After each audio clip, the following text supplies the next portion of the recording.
Tenho o enorme prazer de estar aqui com Chico Amaral, com Alberto Vilas. Vamos começar hoje um papo sobre música, literatura e memória. Eu tenho certeza que tem muita gente com boas perguntas para eles. Vou começar pelo Chico. Chico, boa noite, que bom te receber. Paula. Eu queria dizer, antes de tudo, que é um prazer estar aqui em São Paulo, falando desse trabalho. E eu adoro São Paulo, sempre gostei, sempre vim aqui assim, com muito prazer. Passeio muito, ando muito em São Paulo. São Paulo é uma cidade boa para se andar a pé. Embora os 10 milhões de paulistanos talvez não pensem assim. Mas é porque, às vezes, a gente vem com compromisso à noite, eu sou músico, e aí tem a tarde toda para andar, para tomar um café. Esse livro sobre o Milton é um livro escrito sob a perspectiva de um músico. Eu toco saxofone há muito tempo, há uns 30 anos, e estudei jazz, assim, principalmente, que eu acho que é a linguagem do saxofone. Assim como o piano, a pessoa vai tocar piano, tem que estudar Chopin, música clássica, e, se quiser, música brasileira, Tom Jobim, ou Ernesto Nazaré, ou coisa, tudo bem, mas tem que passar pelo clássico. O saxofone, eu acho que tem que passar pelo jazz. E comecei a tocar a música do Milton de uns 10 anos, mais ou menos, para conhecer a música do Milton. Eu vi que havia um jazz na música do Milton, assim, que era uma possibilidade para um brasileiro, porque eu também tenho uma preocupação assim, nacionalista. Era um caminho para um músico brasileiro, um caminho progressivo, evolutivo, E aí eu fui por essa trilha e comecei a tocar muitas coisas na noite. Eu toco muito na noite também, e me encantei com a música do Milton. Eu estou pulando já. Nós vamos falar daqui a pouquinho mais desse livro. A gente fala. Vamos passar a bola aqui para o Alberto. Alberto, escritor, jornalista, colecionador de cotidiano aí da memória brasileira. Alberto, boa noite, seja bem-vindo. Boa noite, é um prazer estar aqui. Eu sou mineiro, também de Belo Horizonte, mas eu morei lá 20 anos, depois eu passei uma década fora do país, a década de 70, depois voltei em 80 para o Brasil e moro aqui desde 80. E os meus livros, assim, a história é engraçada, porque, na verdade, o primeiro livro eu lancei em 2006, eu trabalhei durante 12 anos no Fantástico, no programa Fantástico da Rede Globo, e eu coordenava a coleção de livros para eles, a gente começou a fazer os livros dos quadros do Fantástico, o Me Leva Brasil, A Volta ao Mundo, do Zeca Camargo. E, nas reuniões na Editora Globo, eu começava a contar tanto caso como bom mineiro, que eles começaram a cobrar de mim: você tem que escrever um livro. Aí eu achava que era um livro só. Aí eu escrevi O Mundo Acabou, que eu conto várias coisas que desapareceram, que a gente não vê mais. E aí hoje eu tenho 5 livros pela Editora Globo, o sexto vai ser lançado em março, que é sobre a publicidade dos anos 50, 60 e 70, dividido em 30 capítulos. Tem o capítulo do machismo, dos anos de chumbo. São 30 capítulos bem interessantes, assim, os trocadilhos que tinham nas propagandas antigas. E assim, agora, eu na verdade, assim, há 2 anos atrás, eu pedi para sair do Fantástico, eu saí da Rede Globo, e estou vivendo de freela, assim, porque eu estou muito empenhado na literatura. Então, assim, eu estou fazendo várias coisas. A minha casa virou um museu, assim, super organizado, não é um museu desorganizado, e que eu tenho pelo menos uns 4 livros na cabeça. Então, agora eu estou tendo um pouco mais de tempo, porque a época que eu trabalhava no Fantástico, eu ia 3 vezes por semana ao Rio de Janeiro. Então, assim, virou uma coisa meio maluca. Eu lia demais, porque eu andava com a mochila cheia de livro na ponte aérea, aquela época que os aviões atrasavam muito, ainda continua atrasando até hoje. E agora eu estou me dedicando só a isso e colaboro para a revista da Editora Abril. Eu tenho uma crônica semanal no site da Carta Capital também. Então, eu achava que eu ia ter uma vida mais tranquila, mas eu acordo às 6 da manhã e trabalho até 8 horas da noite todo dia, mas em casa, que é uma coisa mais prazerosa, né? Chico, você foi parceiro do Milton, tocou com o Skank, fez música para Lulu, Ivete, quanta estrada aí musical. Qual foi a inspiração, além da amizade, do que o Milton representa para a música brasileira, de escrever um livro? Existem vários livros sobre o Milton Nascimento, que incluem o nome do Milton, mas esse aí é a música de Milton Nascimento. Por que você pegou esse enfoque? Eu acho, Paula, que existem vários livros, mas existe muita omissão também em relação ao Milton. Eu acho que a primeira coisa que me motivou foi um incômodo de achar que o Milton não era muito contemplado. As pessoas preferiam falar do tropicalismo, né, que tem um brilho extraordinário, né, principalmente na questão das letras, da parte poética. Mas, para mim, como músico, assim, não apenas as letras, eu adoro as músicas tropicalistas também e tal. Então, eu acho que vários livros, assim, por exemplo, eu vou citar assim, o Balanço da Bossa, ele contempla o tropicalismo, o livro de Augusto de Campos, de 68, mas é perdoável porque o Milton estava surgindo em 67, ainda não havia uma visibilidade assim, né, de sua obra.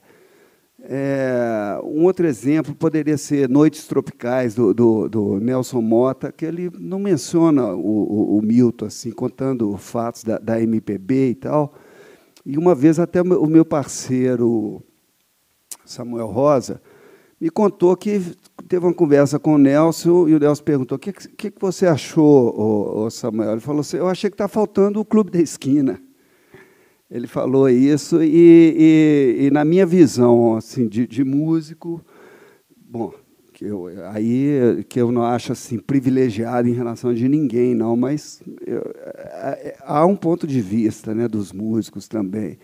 Eu acho que não pode faltar. Eu comecei a pensar, eu sempre acho, né, sempre enxerguei que na história da música popular brasileira, depois da Bossa Nova, quem trouxe mais novidades técnico-musicais, assim, mas de uma maneira absolutamente espontânea, né? Não vou falar intuitiva, porque não se trata disso. É uma maneira não programática, assim, espontânea, mas o Milton Nascimento eu não considero ele um intuitivo. Ele é um cara absurdamente bem formado, né, que tem um talento, um ouvido raro.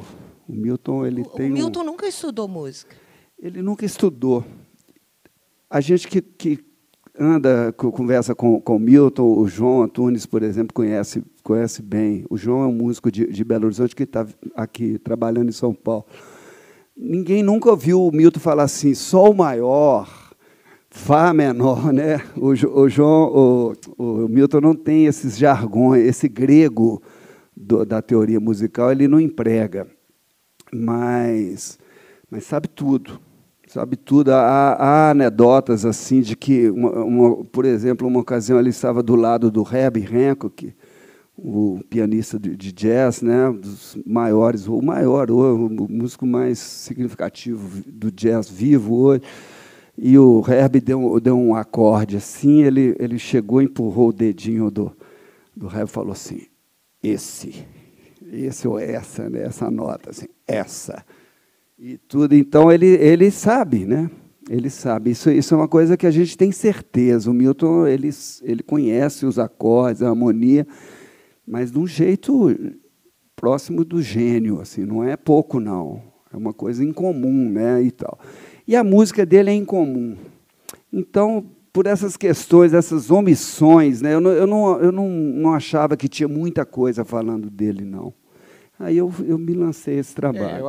Eu acho que assim que você tem livros de bossa nova, né? O Rui Castro explorou a bossa nova. Aí se você pensar, o Milton é bossa nova, o Milton é tropicália, né? Então como definir eu acho que ele merecia um livro solo, né? Assim, eu acho que por isso, né? Assim. O Milton, quando estava no início de carreira, muitos críticos falavam de o cantor da toada, o compositor da toada. Depois isso passou, ele deixou de ser o da toada para ser o do jazz, para ser o do samba. Hoje, como você definiria Milton Nascimento, levando em consideração a marca dele na história da música brasileira? Eu definiria ele como um artista da MPB. Eu acho que fica de bom tamanho. Essa designação de toada, inclusive, ele fala no livro, é uma coisa que incomodava ele. Ele achava que aquilo era redutor, né? E era mesmo. Eu acho que esse livro que eu escrevi, ele coloca o Milton dentro de uma história da MPB, de uma linha evolutiva, onde foram muito importantes Edu Lobo, sem falar da Bossa Nova, óbvio. Assim. Primeiro, a Bossa Nova, que é um movimento genial, né, modernizador da canção brasileira, né, da harmonia, da composição também, do arranjo, de uma série de coisas. E o Milton vem nesse fluxo, como toda a sua geração, que é a chamada segunda geração da Bossa Nova, né, o pessoal que nasceu em 42 e em 60 tinha 18 anos. Né? Então, ele bebeu nessa maré de inovação, mas eu também acho legal falar de história, porque nada acontece isolado, assim, não é? João Gilberto chegou e fez, tinha muita o movimento de renovação da música brasileira era intenso, né? Recentemente eu estava ouvindo um disco do Luiz Bonfá, ele tocando violão sozinho, né? Um disco só. Um disco quase informal, assim, onde ele toca até estándares americanos, não só isso, muita coisa brasileira, mas também os estándares, Tenderly, não me lembro mais o quê. A impressão que dá é que o Luiz Bonfá já era metade da bossa nova, assim, o violão dele, sabe, a harmonia, o ritmo, então tudo. E ele era muito considerado pelo Tom Jobim, foi parceiro do Tom Jobim, e o João dedicou, né, um choro bonito, um samba-choro bonito para o Luiz Bonfá. Então, eu gosto de ver todas essas linhas da história, assim, para incluir o máximo de artistas, não cometer nenhuma injustiça. Então, só para fechar, eu acho que o Milton é MPB, e ele reclamou desse negócio de falar que ele é toada e tal, e ele... de uma maneira meio anedótica, assim, né? Ele fica mal-humorado por um instante, fala, esse negócio de toada, assim, só porque eu sou de Minas Gerais e tal. Mas dessa geração dele, o Edu Lobo, eu acho, e ele não me falou isso assim claramente, não. Isso é uma conclusão minha, assim, que quem quiser discordar pode discordar. Eu acho que o Edu foi fundamental para ele, depois a gente pode falar um pouquinho por quê. E o Tamba Trio, isso ele fala explicitamente, ele presta todos os louvores para o Luiz Essa, né, que era o pianista do Tamba Trio, ali que começa o movimento renovador do Milton Nascimento, assim, com essas duas pessoas, a meu ver, principal, mas tudo. Ele gosta de música, ele gostava de tudo. E Tom Jobim, eu acho que foi um dos maiores ídolos dele, se não o maior. O que eu acho engraçado, eu não sou músico, né, mas o que eu acho muito interessante no Milton Nascimento é que, assim, que todo compositor brasileiro, as pessoas costumam falar, esse é o Sgt. Pepper, né? Você pega assim, o Pérola Negra é o Sgt. Pepper do Luiz Melodia, o Tábua das Esmeraldas é o Sgt. Pepper do Jorge Ben. O Milton, eu acho que ele tem assim, o Clube da Esquina 1, o Clube da Esquina 2, o Minas e os Gerais, ele tem 4 Sgt. Peppers. Para mim, ele tem 4 Sgt. Peppers. E o Native Dancer do Wayne Shorter, né? O Wayne Shorter, que também é outro Sgt. Peppers. Se eu começar a pensar mais, eu vou chegar a uns 7 Sgt. Peppers. Chega mesmo. E aproveitando esse gancho, já que a gente está falando da memória, essa coisa de classificar, a gente tem a tendência de classificar grupos, já que a gente está falando de memória e você é um colecionador, a gente quer, é da bossa nova, é do tropicalismo. Esse MPB é uma tendência, mas fica rígida, né? Assim, e depois, quando passa muito tempo, a gente vê que isso tudo meio que, às vezes, estava meio misturado ali. Eu acho que um dos compositores brasileiros que sofre, entre aspas, com isso, é o Egberto Gismonti, né, que está desaparecido da mídia, assim, mas ele sofre assim, porque as pessoas não conseguem... Em que escaninho que eu coloco ele aqui? É música instrumental? É jazz? É bossa nova? O que é? né? Também é um compositor assim, que foi meio quase que para o clássico, mas também que é inclassificável, né? Eu acho que eu não saberia em que escaninho eu coloco o Egberto Gismonti, por exemplo. Isso funciona também, além da música, para outras instâncias? Eu acho que sim, né? Eu acho que sim. Assim, eu acho que na literatura também, né? Na literatura também, porque hoje você mistura muito. Por exemplo, se você pega a crônica, né? Quando eu falo, eu escrevo uma crônica para a Carta Capital, se você pensar bem, a crônica do Antônio Maria, do Rubem Braga, do Otto, eram umas crônicas meio clássicas. Assim. Hoje, você considera o quê? Hoje você está cheio de crônicas no jornal, mas eu não considero que o Arnaldo Jabbour é um cronista, né, por exemplo. Né? Eu acho que é mais um... Ele não é um analista político, ali ele escreve um pouco, é um colunista. Né? Hoje virou colunista, que antigamente colunista era colunista social, né, de notinhas sociais, que até o colunismo social também desapareceu. Né? Hoje você pega o Anselmo, você pega o Gente Boa do menos Globo, em Belo Horizonte. A Mônica né? Bergamo, não é... Talvez, não sei se lá ainda existe o Ibrahim Suede, não existe? Lá eu lembro do Ibrahim Suede. Existe o genérico do Ibrahim Notas Suede. de um repórter. Né? E essa tendência de classificar e tudo, e com o passar do tempo, historicamente, a gente vê que teve muito erro aí de quem classificou, né? Eu acho que sim. Para tudo isso. É verdade. Mas isso prejudica você querer enquadrar. Estou perguntando a sua opinião como jornalista e estudioso em memória, e o cara que está discutindo memória, que é colecionador. A gente, quando enquadra, até jornalista tem muita mania de fazer isso, a gente está prejudicando o artista fazendo isso? Eu acho que, assim, que o mundo hoje está tão modificado, né, tão veloz, que é difícil você ficar classificando, né, as pessoas, assim, classificando um movimento, classificando... Né, assim, até eu falei aqui há pouco do sertanejo, você pensa assim, o que é a música caipira? Né? Aquela música caipira mesmo. Não tem nada a ver com esse sertanejo. Mesmo o sertanejo já está uma mistura. Né? Quem é sertanejo hoje no Brasil? É Chitãozinho Chororó? Né? Eu acho que a coisa misturou muito. Eu acho que o mundo está muito misturado. Né? Assim, eu acho que não tem muito mais o que classificar, assim, de falar, não, fulano é isso, fulano é aquilo. Eu acho que é uma coisa...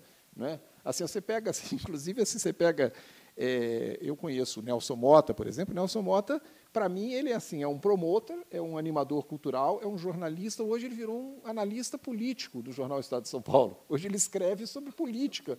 Eu não consigo entender muito. Faço ideia. Aí, daqui a pouco, a gente volta de novo no livro do Milton. O que é isso de ser um colecionador de memórias do cotidiano da vida brasileira? É sempre viver procurando o que está bom no passado, ou é usar esse passado para hoje? Eu acho assim, eu particularmente, eu não gosto de falar assim, você vive do passado, de jeito nenhum. Assim, eu escrevo no computador, eu estou no Instagram, eu estou no Facebook, assim, eu ouço as bandas modernas, bandas de hoje, porque às vezes as pessoas, assim, para vocês terem uma ideia, os meus 5 livros são de memória. Acho que eu não costumo falar que eles são de memória, mas são de memória pura. Eu recebo e-mails que as pessoas acham que eu sou um senhor de cabelo branco, gordo, que fico lá sentado numa máquina de escrever. Várias pessoas me perguntam, o senhor escreve em máquina de escrever? Eu não escrevo em máquina de escrever há 15, há 20 anos, entendeu? Então, eu acho assim, eu não sei se é porque eu passei a minha infância inteira ouvindo do meu pai, assim, que no meu tempo é que era bom, né? Meu pai vivia falando isso. Assim, eu me lembro quando eu ganhei os primeiros carrinhos, que começaram os carrinhos, essas miniaturas de plástico, meu pai olhava para aquilo e falava assim, eu construía o meu carrinho com tampinha de cerveja. Ele achava aquilo um horror, ele achava que o mundo já estava moderno demais e que o tempo dele é que era bom. Eu acho que tinha uma diferença muito grande, porque, assim, musicalmente, por exemplo, eu acho uma revolução que a gente viveu, que eu tenho 4 filhos em idades bem diferentes, e eles ouvem a mesma coisa que eu ouço, né? E o meu pai, os discos do meu pai eram assim, Silvio Caldas, até o Luiz Gonzaga, que meu pai era alucinado. Eu tinha um pavor de Luiz Gonzaga, eu vinha gostar de Luiz Gonzaga nos anos 70, nos anos 80, ali, e eu achava assim, não, esses são os discos do meu pai, eu não chegava nem perto. Hoje, assim, quase que diariamente, eu vou no quarto das minhas filhas recolher os meus CDs lá, que elas pegaram todos, estão todos lá, não, esse aqui é meu, elas não brigam, não, esse aqui é meu, esse aqui... Então, eu acho isso uma coisa muito curiosa. Eu tenho 63 anos, e as minhas filhas têm uma de 19, uma de 22, que são as mais novas, e elas ouvem as mesmas coisas. A minha casa é a casa que elas querem ter. O meu pai, não. Meu pai eram móveis coloniais. Aquela casa não tinha nada a ver comigo. Então, eu acho que tem uma mudança muito grande aí. Não é o saudosismo. Então, essa coisa do saudosismo, eu, assim, adoro colecionar as coisas, eu guardo muito as coisas, e o maior prazer que eu tenho na vida é saber que eu vivi um mundo e hoje eu vivo em outro. Eu gosto daquele e adoro esse. Né? Eu não tenho essa coisa de falar assim, eu adorava. Se você tem saudade do tempo que você tinha o cabelo na cintura, que os hippies, e que você falava, vamos transar umas coisas geniais. Eu lembro disso, acho engraçado eu ter passado por isso. Mas, em momento nenhum, eu fico assim, aquele tempo é que era bom. Eu quero voltar a ser hippie. Eu não quero, sabe? Eu já fui hippie de pegar carona, ir para a Bahia e morar em Arembepe. Você quer voltar para Arembepe de carona? Eu não quero, não. Eu quero pegar um avião, chegar lá, ir para um hotel, assim, falar assim, ficou burguesa. Eu não sei, mas eu acho que os tempos são outros, né? Assim, então, assim, e essa coisa do passado é engraçado, assim, porque o que acontece, né? Eu estava conversando agora há pouco com eles. Quando meu filho nasceu, meu primeiro filho, ele nasceu em novembro de 77, em Paris, eu comecei a fazer um diário para ele, né? Assim, então, eu comprei um caderno bonito, aqueles grandes lá de Paris, assim, comecei a fazer dia após dia, né? Um diário para ele. Eu escrevia uma coisinha, recortava uma coisa, uma notícia de jornal, uma embalagem da primeira vitamina que ele tomava, e um telegrama que chegou do Brasil, uma foto de um primo que nasceu, que chegou por carta, né? Porque naquela época não tinha essa coisa de imprime aí, não tinha imprimir, tinha mal e porcamente um xerox. Né? Assim. Então, assim, eu comecei a fazer isso, e eu acho que isso aí foi o pontapé inicial para mim gostar de colecionar essas coisas da vida. Né? Assim, então, não é só colecionar, eu coleciono revistas, eu coleciono jornais, eu coleciono isso. Não é uma questão de ser um colecionismo, assim, quase que um fanatismo. Quero conseguir essa revista, porque esse número me falta. Às vezes me passa isso um pouco pela cabeça. Por exemplo, eu tenho uma coleção da revista Senhor dos anos 50 em casa, que só me falta um número. E o dia que eu encontrar ele, eu pago o que for por ele. Pode, né? pedir aí. Às vezes alguém tem, gente, dá para ele a revista. Então, assim, aí eu comecei a fazer isso, esse diário, e a ideia era fazer o primeiro mês. Vou registrar o primeiro mês, quando ele crescer, ele vai pegar e ver como foi o primeiro mês de vida dele. Aquilo foi ficando tão bonito que eu passei para o segundo caderno e falei assim, não, eu vou fazer 6 meses, durante 6 meses. Aí, quando chegou no 6º mês, a minha primeira mulher ficou grávida do segundo filho. Aí eu falei, não, vou esperar o segundo nascer. Naquela época, a gente nem sabia se era homem ou mulher. Né? Outro dia eu vim a saber que não tinha a ultrassonografia naquela época. Aí eu esperei a Sara nascer em 79, no início de 79, e comecei a fazer o caderno da Sara. Né? Aí eu falei, vou fazer da Sara até ela fazer 1 ano. Em resumo, eu faço esses cadernos até hoje. Então, assim, eu fiquei 13 anos casado, depois eu separei 2 anos, casei de novo, tem 25 anos que eu sou casado com a Paula, que é jornalista também, tem 2 filhos com a Paula, e assim, então os meus filhos, meus 4 filhos, eles têm um registro, aí falam, o que tem nesses cadernos? Esses cadernos têm assim, se você abre qualquer um aleatoriamente, você vai encontrar lá assim, uma passagem da Transbrasil, uma passagem da VASP. Assim, é tanta coisa que sumiu, e as coisas assim da moda, coisa de moda, recorte de revistas, pesquisas eleitorais, tem tudo lá. Assim, eles começaram, quando eles fizeram 2, 3 anos, eles começaram a trazer, assim, ia para o cinema, trazia o ingresso para colar no caderno, ia no circo, cola isso no caderno. E comecei a colocar fotos. É uma coisa assim inacreditável. Isso aí, então, a minha vida, a coleção da minha vida, na verdade, é aquela coleção que eu fiz ali, que são objetos únicos, não é uma coleção de alguma coisa, é uma coleção de vida. E se você pegar assim, o primeiro caderno de todos, lá de 77, para mim não tem nada mais engraçado você ver você registrar a vida do seu primeiro filho. Então, você tem lá assim, a pediatra disse para ele tomar 50 ml de água. Ele só tomou 47. Será que ligamos para ela? Então, assim, é uma preocupação porque eu falo, gente, coitado dos primeiros filhos, porque eles sofrem com isso. Assim, é uma coisa maluca. Então, Paulo, eu acho assim que essa coleção que eu tenho, esse prazer que eu tenho de ir guardando as coisas, é de saber assim, a vida que eu vou passar pela vida e vou deixar registrado uma vida. Eu gosto muito, é um prazer muito grande. Quem quiser fazer pergunta, gente, só levantar a mão. Rafael está ali. E fica à vontade. Vamos voltar ao livro do Milton de novo, mais um pouquinho? Depois nós vamos falar dos livros do Alberto também, que são sensacionais, gente. O negócio do vigiar o leite ferver. Isso é muito bom. Como é que você fez esse livro com o Milton?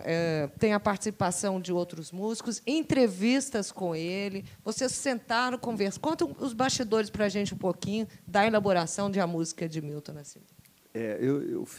A gente fez 5 ou 6 entrevistas com o Milton, na casa dele, lá no Rio, né? Ele mora um recanto da Barra, assim, que eu acho que não é o Rio, é outro planeta, outra cidade. Para mim é longe, assim, mas é uma delícia a casa dele. E aí chegava lá ou à noite, ou à tarde, ou de manhã, fazia essas entrevistas, em que a tônica da conversa com Milton, quer dizer, eu tentei, né? A gente está sempre tentando passar a vida musical dele toda, assim, tudo, mas tinha hora que a conversa caía em disco voador, duendes na floresta, e o leitor nota o meu esforço, assim, fala: Milton, vamos voltar aqui ao Clube da Esquina. Então, tinha isso, e eu procurei completar essa abordagem com outras entrevistas. Tem uma entrevista com o Wagner Tiso grande, porque o Wagner foi a pessoa que mais conviveu, né, e mais conheceu o músico e a pessoa mesmo, Milton Nascimento. Então, a entrevista dele é muito bacana, muito clara, sabe, ponderada e rica e tudo. Mas conversei com a Hamilton Godoy, aqui, por exemplo, né, do Zimbo Trio, aqui de São Paulo, que em 65 estava responsável, assim, pela direção musical de um daqueles festivais, né? Eu acho que era da TV Excelsior, e o Milton ia cantar uma música do Baden Powell. E ele estava ali, o Hamilton, ele não conhecia o Milton Nascimento, perguntou para o Baden quem era aquele Milton Nascimento e que não podia ser aquele cara porque ninguém conhece, televisão, não podia apresentar um desconhecido. E aí o Baden bateu o pé, falou: não, pode acreditar, é o Milton mesmo, o Milton é cantor, não sei o quê e tudo. E as coisas começaram ali para o Milton, né? Nesse festival. Por exemplo, o Gilberto Gil, né? O Caetano contou isso recentemente, viu lá o Milton cantando. A música se chama Cidade Vazia, é do Baden e de um letrista que chama Lula Ribeiro, né? Se não me engano, acho que é Lula Ribeiro. E o Gil viu e gostou, falou para o Caetano falou recentemente isso aí, o Gil falou: esse cara aí é bom, então, um cantor. O Milton surgiu primeiro como cantor, né? E o Hamilton depois conta, o Hamilton Godoy, que é da família de músicos, né? Daqui do clã e toda da escola de música, que alguém falou para ele assim: olha, o Milton tem músicas fantásticas e tal, e aí ele foi um dos primeiros, eu acredito, fora de um pequeno círculo assim de amigos ali, mineiros, talvez que conhecesse, ou não, nem esses. O Hamilton foi um dos primeiros a conhecer e saber apreciar o valor das composições do Milton. Ele fala isso na entrevista dele, que é muito bacana. Essas entrevistas eu acho que elas são saborosas. Assim, a gente fala muito de música. Eu adoro ler livros assim, onde os músicos falam de música. Eu gostava do Miles Davis, do John Coltrane, do não sei quem, do maestro e tal. Então tem muito isso que dá um sabor, né? Eu acho que o livro, A Música de Milton Nascimento, não é um livro só para estudantes universitários de música, assim, uma coisa difícil e tal.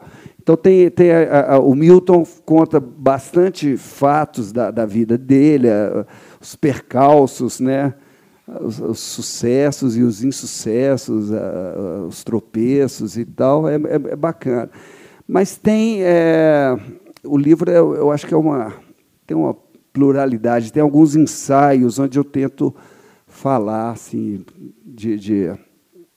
da música dele assim, em termos mais técnicos, assim, falar de harmonia, falar por que eu acho que, depois da Bossa Nova, é a música mais inovadora, entende? Não a melhor, nem né? Não é bem isso, assim, não dá para você comparar Milton, Chico Buarque, Edu Lobo, Caetano, não dá para comparar isso. Mas, sob um ponto de vista assim, da técnica musical, das inovações, a originalidade, né, a grande diferença da música do Milton no mundo, né, a grande individualidade dela, é possível. Então, esses ensaios eu escrevi, tem um no começo do livro e um no final. Tem uma passagem aí que eu adorei, que a gente estava comentando ali, que é essa questão da voz do Milton ser o que ele é, dele não ser definido, de não ter estudado, ninguém explica se isso é uma coisa até meio extraterrestre, como é que surgiu tanto talento, tanta genialidade, né, que uma orquestra parava, esse acorde está errado, e o Milton, não, é isso mesmo. Mas isso não existe. Isso com bandas famosíssimas dos Estados Unidos, que já tocavam jazz. Mas o que é isso? Colocou um menor aqui no meio. Olha, que genial, assim.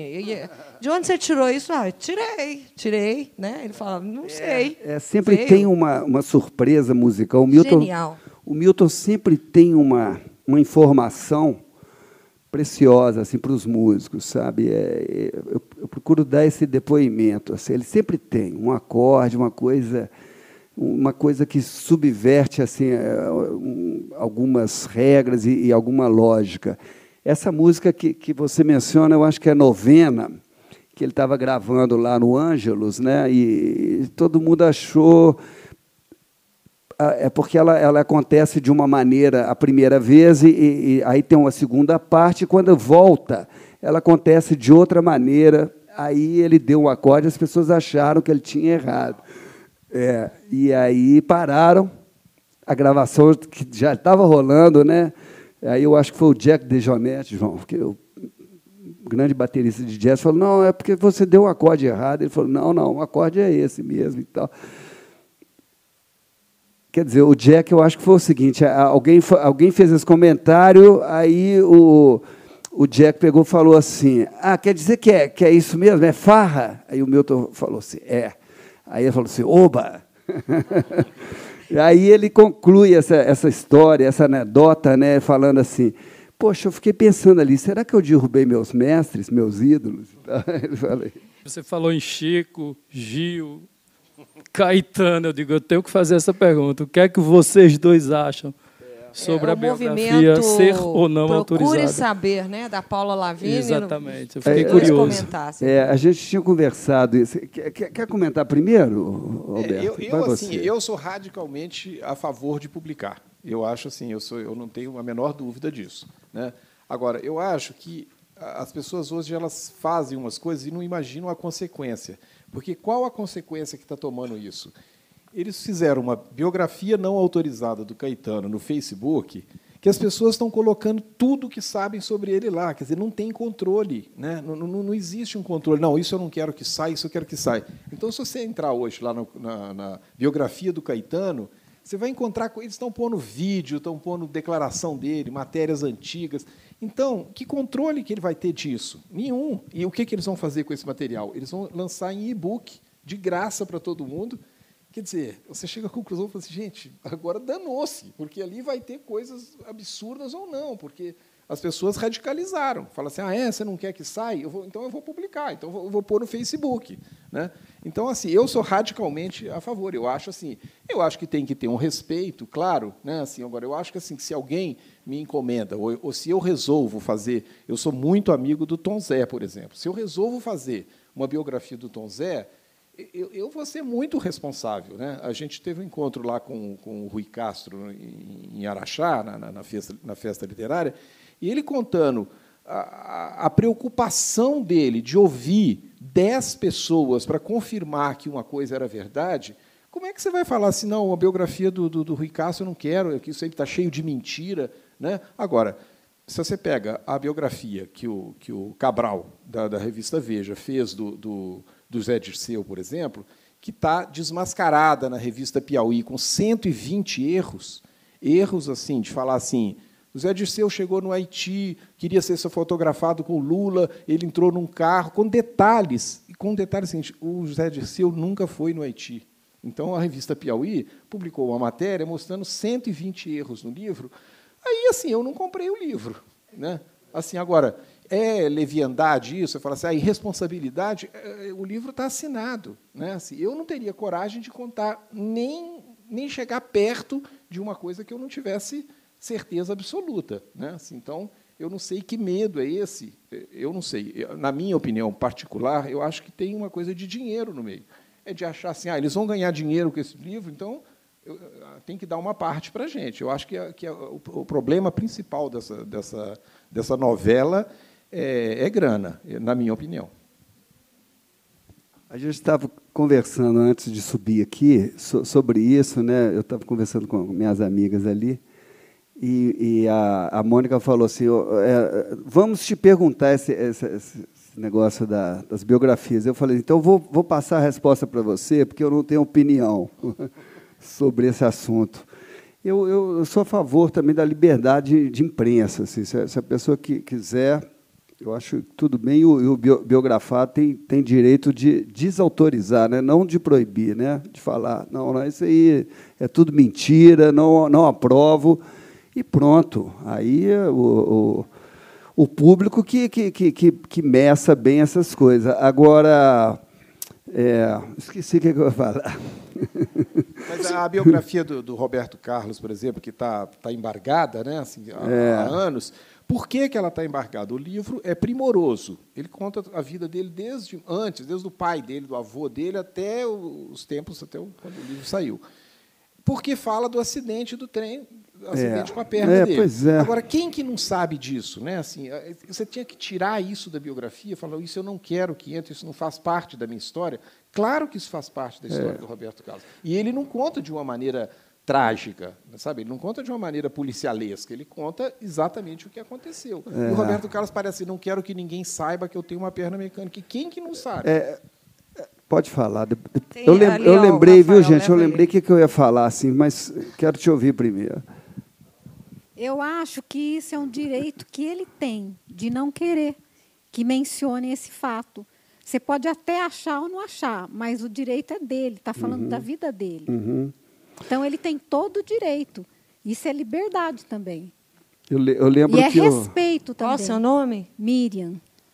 Vocês acham que as leis de mercado e a justiça são suficientes, então, no caso, para impedir que essas coisas falsas... Claro que são. Como ele disse, o livro é ruim, não vou comprar, é mentiroso. Isso aí não bastaria? Olha, a questão é ótima, né? Porque tem muitas facetas. O que eu ia falar, antes que eu me esqueça, ali, como ele alertou, eu escrevi um livro que não é uma biografia, né? Por isso que eu chamei esse livro de A Música de Milton Nascimento.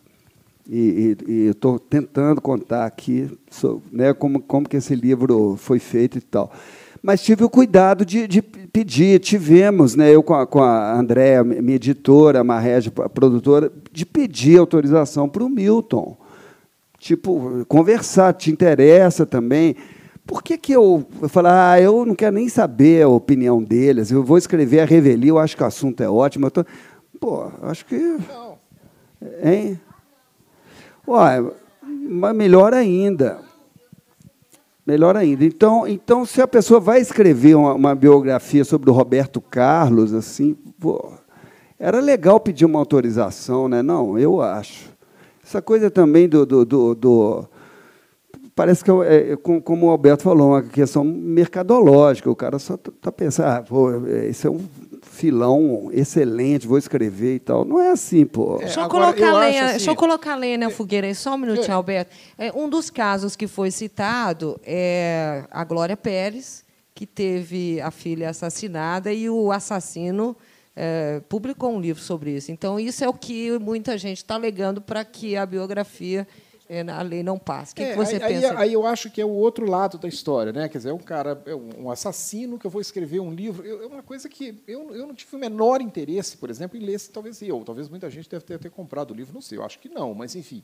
Mas eu acho assim que uma biografia em que você vai perguntar à pessoa, isso eu posso falar? Isso eu posso falar? Vai virar uma coisa tão xoxa. Assim, eu acho assim que qualquer, sabe, você pega as últimas biografias que saíram, né, da Clarice Lispector, do Van Gogh, do Matisse, que são livros dessa grossura, aí fala, não, isso aqui eu não quero, o Van Gogh não quer que fala que ele cortou a orelha. Aí você vai ficar assim, vai ficar uma coisa muito xoxa. Mas tem uma diferença, isso é uma das... Agora, tem o lado policialesco, alguém que quer fazer uma coisa, aproveitar e fazer uma coisa policialesca, aí eu acho sacanagem. Né? E uma das facetas assim que eu mencionei é uma coisa, a pessoa já morta, como o Van Gogh, o Guimarães Rosa, outra coisa a pessoa vive. Faz uma diferença aí que a gente tem que pensar em cima. Né? Eu lembro que a Maria Adelaide Amaral uma vez colocou da dificuldade que a Globo tinha de fazer minissérie com parente, por exemplo, JK. A filha do motorista do JK, que morreu no acidente, tinha que...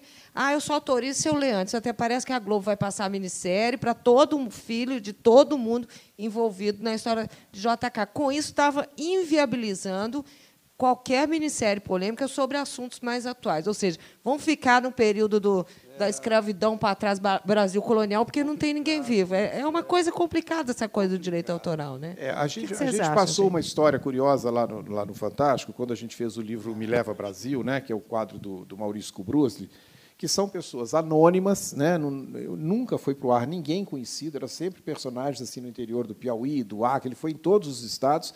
E, quando a gente fez o livro, a editora falou, a gente tem que ter autorização de todas essas pessoas. Né?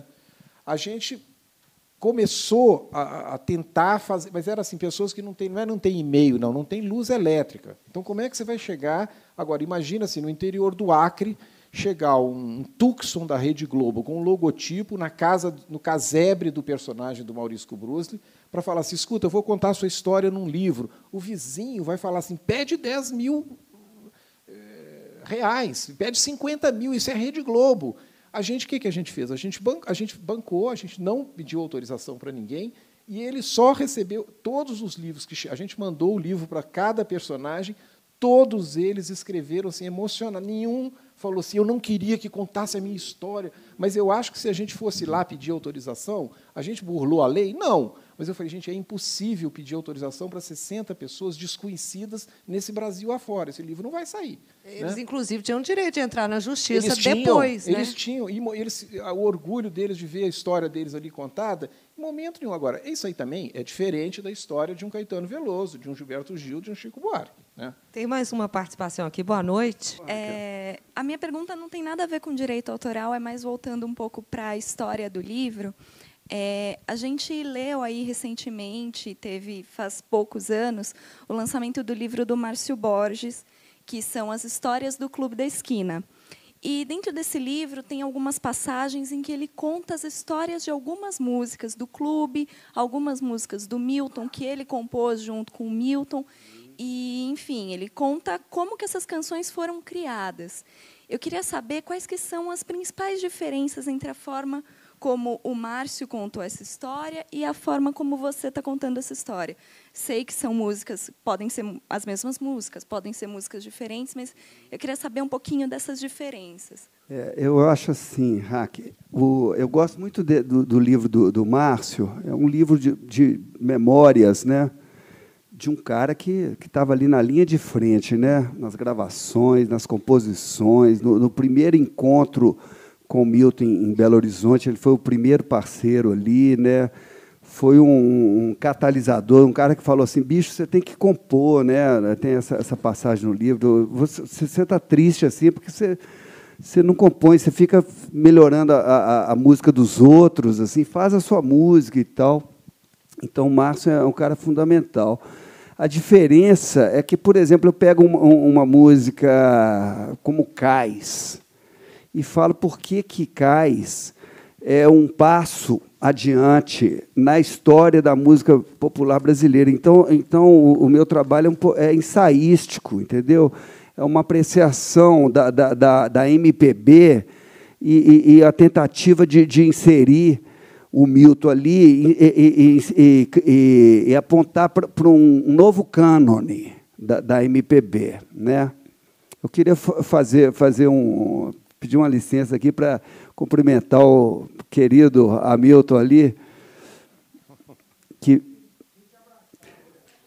meu ídolo, nosso ídolo, Hamilton Godoy e sua esposa, que deu uma entrevista linda, uma entrevista quente, que a gente fala muito de música, é uma delícia. Então é isso. Eu não estou contando, assim, não é um livro assim, como que... Por acaso o Milton até fala como que surgiu o Cais.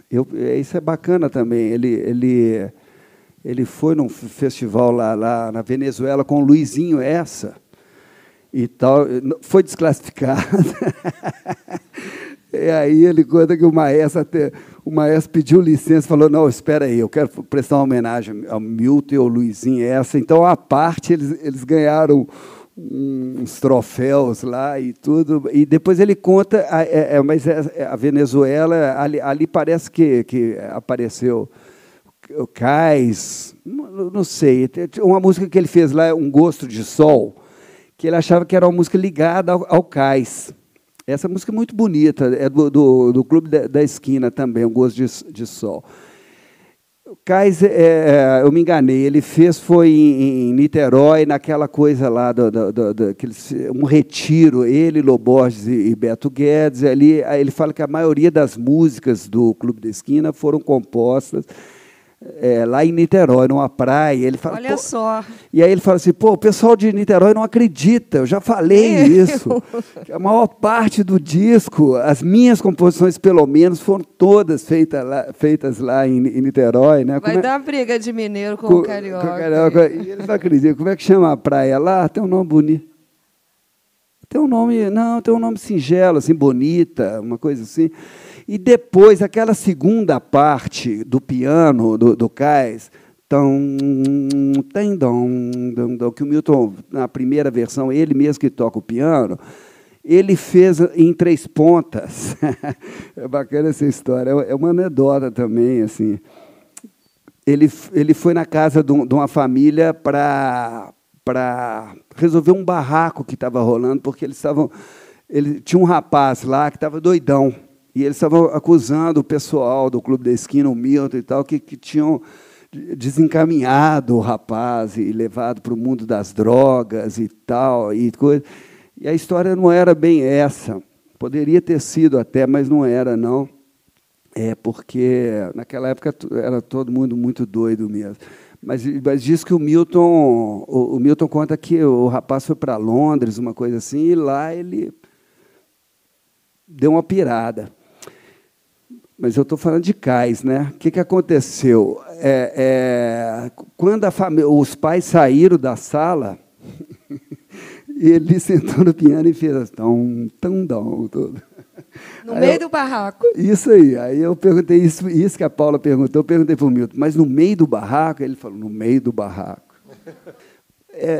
A minha família tinha essa transa com o livro.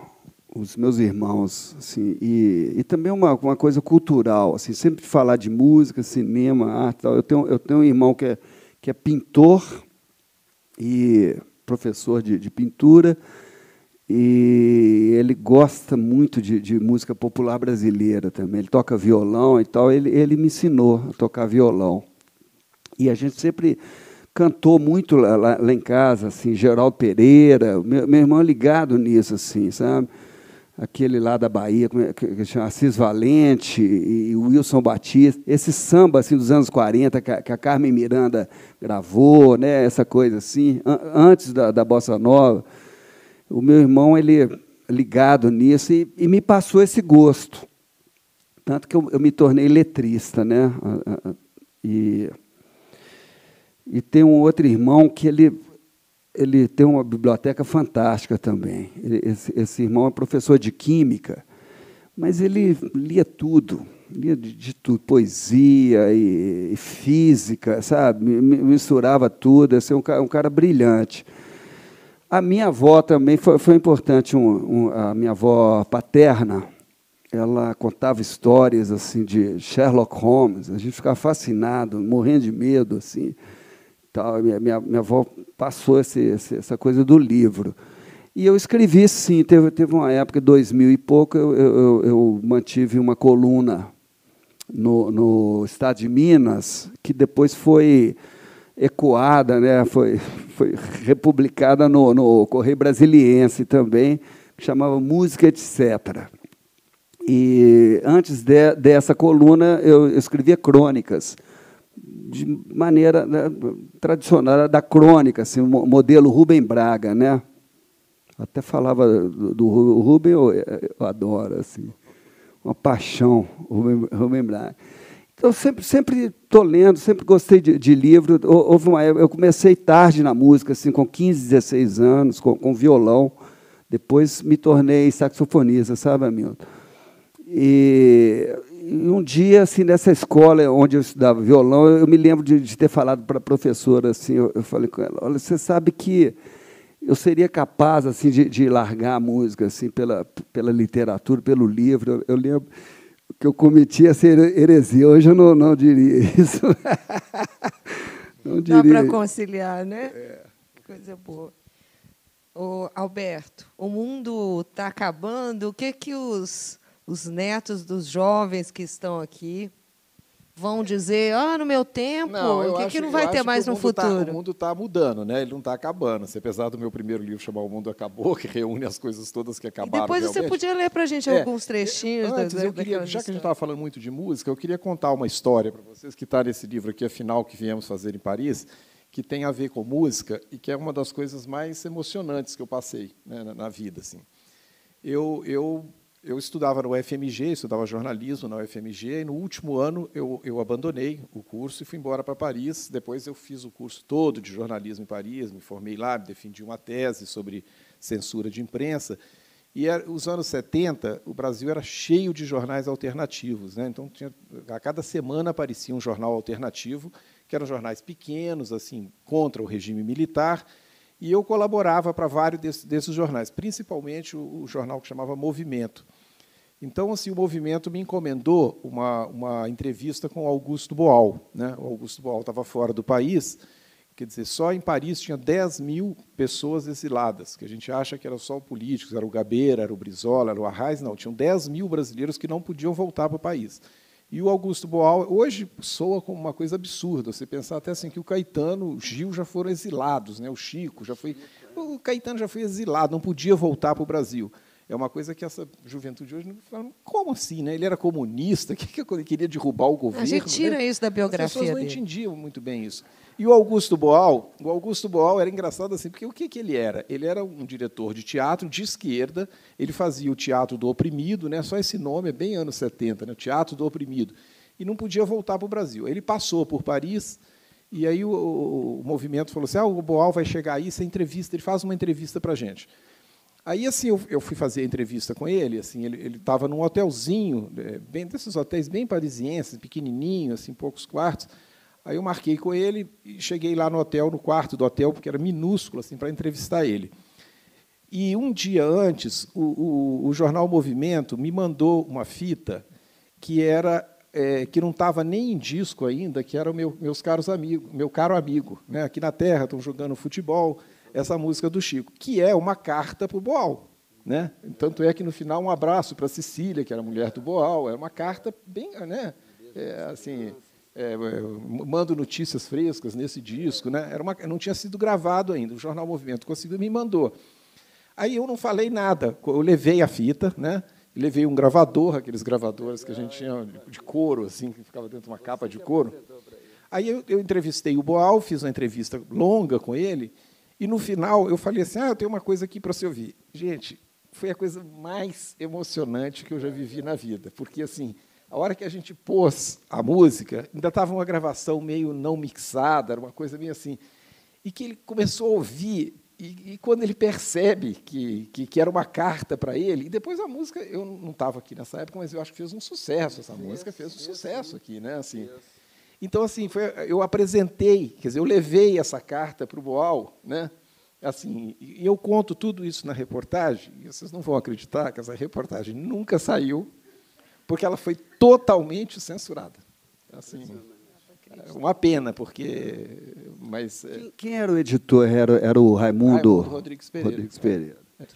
Posso falar uma coisa ali para o Tomás? O Tomás, eu sempre achei o Manuel Bandeira um modelo de escritor, assim, principalmente, eu estou falando da prosa dele mesmo, das crônicas, dos ensaios do Manuel, assim, e da poesia também. O Manuel Bandeira é meu pai, assim, sabe? Espiritual e intelectual. Eu acho que o Brasil precisa sempre lembrar do Manuel, porque é muito importante uma coisa que o Manuel Bandeira tem, a clareza. Ele é um sujeito assim, um intelectual profundo, um cara que manja de poesia, tudo de poesia. Você lê a história da poesia brasileira, escrita pelo Manuel Bandeira, ele sabe tudo, lá desde a colônia, desde o padre José de Anchieta, ele vem falando de todos os poetas, aquela beleza, assim, e tem clareza. Então, hoje as pessoas escrevem muito mal, assim, porque elas têm uma... elas querem se enfeitar o pavão, entendeu? Dourar a pílula, assim, perfumar a rosa. Então, aquele texto carregado, pretensioso e tal. O Manuel Bandeira não escrevia assim. Hoje você pega um texto, filósofos franceses, por exemplo, você não entende picas nenhuma e acha que você é um asno, assim, ignorante. Você tem que lembrar do Bandeira. Fala, não, espera aí, o Bandeira falou de tudo muito bem e eu entendi tudo. Quem está errado é esse sujeito, não sou eu. Então, daqui a pouco, gente, vou pedir a cada um para ler um trechinho. Você lê um trecho do seu livro, de algum caso que você gosta. Com prazer. E o Vilas também lê um trechinho. Vamos partindo para o finalmente. Mais uma pergunta aqui. Vai ter mais alguma? É breve, não, nem é uma pergunta, só é um palpite. Estou imaginando que o próximo livro, então, vai ser do Manuel Bandeira, né? Sobre Bandeira. De jeito nenhum, porque não dá para mim. É muito para o meu bico. Estamos aguardando aqui. Onde foi parar nosso tempo é um livro que eu questiono muito. Assim, onde foi parar o tempo, assim, por exemplo, das mulheres que lavavam fralda, né? Hoje ninguém lava mais fralda, é fralda descartável. Aonde foi parar esse tempo, né? Assim, as pessoas passavam um tempo esperando dar sinal, o telefone dar sinal, elas para tirar um dinheiro no banco, né? Assim, não tinha caixa eletrônica, você tinha que ir no banco, entrar na fila com um cheque, a mulher conferia a sua assinatura. Você demorava meia hora para descontar, para conseguir 50 cruzeiros. Hoje você tira um dinheiro em 2 minutos, 1 minuto no caixa eletrônico. Então eu falo assim, aonde foi parar, né? O micro-ondas, por exemplo, eu me lembro na época que eu fazia cursinho, eu chegava em casa, a minha mãe deixava as panelas em cima do fogão, eu tinha que esquentar uma por uma, eu gastava ali uns 10 minutos. Hoje eu ponho 30 segundos no micro-ondas e está quente a comida. Aonde foi parar esses 9 minutos aí que eu gastava? Se você for somando, era para a gente encontrar um monte de gente parado na praça e falar, não, eu estou aqui tranquilo, está sobrando, e é o contrário o que acontece, né? O que acontece é que está todo mundo sem tempo, ninguém tem tempo, né? Eu vou ler essa aqui é curtinha, do Admirável Mundo Velho, que são frases assim, vou chamar o chofer, ninguém mais fala que é chofer, né? Assim, vamos de jardineira. Aí eu vou ler um que chama, achei o filme um abacaxi, que ninguém fala hoje. O que você gostou do filme? Não, achei um abacaxi. E essa foi a ideia que eu tive de escrever o livro, foi exatamente por essa frase que eu li. Maria Julieta Drummond de Andrade era filha única de Carlos, aquele que foi ser Ghost na vida. A garota foi a paixão do pai a vida inteira, e vice-versa. Andava com eles de mão dadas pelas ruas de uma cidade maravilhosa, onde não havia balas perdidas, todos estavam cuidadosamente arrumados na vitrine da confeitaria Colombo, em Copacabana. Ela de vestido de organdi, meias brancas e sapatinho de camurça. Ele de terno e gravata, meias e sapatos pretos e chapéu na cabeça, um clássico. No verão de 1941, Maria Julieta foi passar as férias em Belo Horizonte. Como toda garota da época, começou a registrar em um diário suas emoções de adolescente. Recortava Recortava as meninas da revista Fonfon, os brotinhos da O Cruzeiro, as boas ideias da Vamos Ler e colava tudo num caderno cuja capa imitava mármore de Carrara. Ali anotava cada passo que dava, os picolés que o pai comprava sem medo da dor de garganta, as madeleines quentinhas saindo do forno sem temor da dor de barriga. Maria Julieta confessava e comungava toda semana. Fazia questão de registrar também as guloseimas que comia, as peças de teatro que assistia, os filmes que via, os livros em francês que lia. A menina não deixava escapar nada. As cartas que escrevia para a família, a emoção de folhear o primeiro número das seleções em português, o prazer de saborear croquetinhos de legumes, de chupar uma bala chamada beijinho. No caminho tinha pedras, é claro, mas até mesmo as pedras que tinha no caminho, ela fazia questão de registrar sonhando em ultrapassá-las. As brigas entre os tios, a dor de cabeça, as cólicas, a indigestão. Aquelas férias mineiras de Maria Julieta foram mesmo inesquecíveis. Apaixonada por cinema, fazia lista dos filmes que via e sempre escrevia uma pequena crítica sobre cada um. Assisti com Tita ao Sangue e Areia, no Cine Floresta. Não gostei muito, porque achei longo demais, sem necessidade. Mas foi no 11º dia daquelas férias do inesquecível verão de 41, uma quarta-feira, que, ao chegar em casa, Maria Julieta abriu o diário e escreveu: À noite fui assistir ao filme Valente de Ocasião. Achei um abacaxi.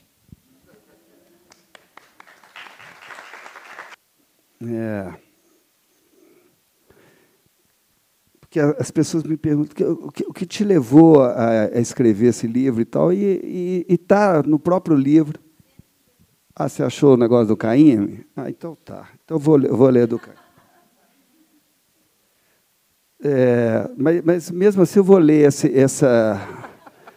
não, é porque é rapidinho. Pode ler tudo, Chico. Não, é porque eu vou ler rapidinho, assim... Nós vamos ficar aqui até 2 da manhã, se você quiser ler o livro. Não, de jeito nenhum. Bons trechos, vai ser muito bom, porque o livro é demais. Viu? Não, assim, porque na introdução, só o comecinho fala assim: creio que 2 questões me levaram a escrever sobre a música de Milton. A primeira, de onde veio essa música? Só aí já existe uma constatação. Há uma grande diferença nela que desconcerta, fascina e nos provoca o desejo de procurar sua gênese. A segunda é tão desafiadora quanto a outra. Não ocorreria nos diversos comentários acadêmicos, literários, jornalísticos, informais sobre música popular brasileira uma falta de compreensão sobre o lugar de Milton. Isso já bem no início, sim. E a outra do Caíme, 150 e tal, né? 155. Que eu falei que é implausível, vamos ver se eu consigo convencer vocês assim, desse negócio. Caíme e Milton, quase que opostos em alguns aspectos, se encontram em pontos essenciais. A imaginação musical de Caíme, dom precioso e raro, surpreende como a de Milton. O baiano pensa nos pescadores, em sua realidade, e imagina-os conjurando o vento propício. Vamos chamar o vento, vamos chamar o vento. E cria a moldura musical perfeita para a cena. Tema de um compositor clássico, sucinto, impecável. Imagina também a Preta do Acarajé numa belíssima cena noturna e solitária. De novo suas notas, seus acordes menores com sexta, acontecem com precisão comovente. O samba-canção em Caíme é vasto, cinematográfico, real e poético. Dora e João Valentão são bons exemplos de sua sofisticação. Caíme expande a composição, criando quase pequenas suítes em forma de canção. Quando Milton conta suas histórias, imaginando uma música única para cada uma delas, não está nem um pouco longe de Dorival Caymmi. Ambos são originais e profundos, consideram a música clássica e o folclore, inspiram-se na matéria bruta da vida e lançam a rede da criação um pouco mais longe que a maioria dos compositores.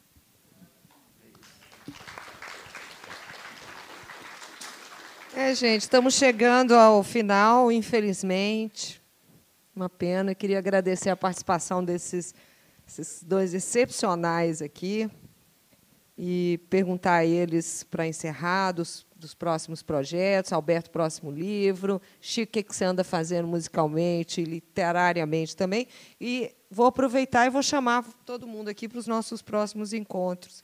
Dia 29 de outubro, agora, José Paulo Cavalcante, né? Vamos falar de Fernando Pessoa. Dia 5 de novembro, querido Humberto Werneck e o Carlos de Brito e Melo. E aí vem o dia 19 de novembro, a pedidos, Luiz Fernando Veríssimo e Zueni Ventura. Espero que todos possam vir. Vamos aos próximos projetos? Aí depois eu faço meu próximo projeto, eu já falei aqui um pouco, né, que é esse livro que vai ser bem ilustrado, assim, com as propagandas dos anos 50, 60, 70.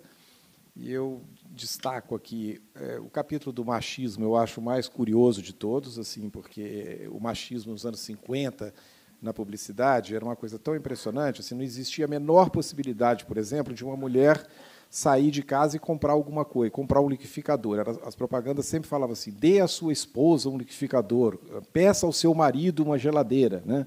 E eu tenho um capítulo dos anos 70, que são os anos que eu chamo de anos de chumbo, que me impressionou muito, porque eram propagandas que eu não tive muito acesso quando eu estava fora. Eu comecei a fazer uma pesquisa e eu encontrei publicidades, por exemplo, uma mulher com uma boina, com uma estrela vermelha, uma metralhadora na mão e um título assim, seja uma guerrilheira. Aí o texto começava assim, seja uma guerrilheira na cozinha, use ODD. Isso em 1978. Tem uma do Ford Galaxy, que eu achei também, que é assim um porta-mala do Ford Galaxy. No auge dos sequestros, né, que os embaixadores sendo sequestrados, era um porta-mala aberto, uma mulher toda amordaçada, com as mãos presas, os pés, uma coisa na boca, deitada no porta-mala, e a legenda falava assim, quem disse que o porta-mala do Galaxy não serve para tudo? Aí, hoje, você analisando isso, fala assim, como que pode? Assim, servia para um sequestro, você não consegue nem entender direito, mas é sensacional, assim, é muito legal. Então, vai chamar A Alma do Negócio e deve sair no início de 2014 pela Editora Globo. E aí a gente espera que você volte aqui para o Sempre um Papo para conversar com a gente de novo. E você, Chico? Eu queria agradecer a presença de todos, né? Dizer que foi um prazer conversar aqui, falar desse livro e agradecer você, viu, Paula? É sempre bom te encontrar. Agradecer o Afonso Borges, que nos convidou para participar do Sempre um Papo aqui em São Paulo. E o meu projeto é só continuar estudando meu instrumento, que é o saxofone, né? A gente não pode parar, é só isso que eu tenho feito. Principalmente. E tá ruim? Gente, uma salva de palmas para eles.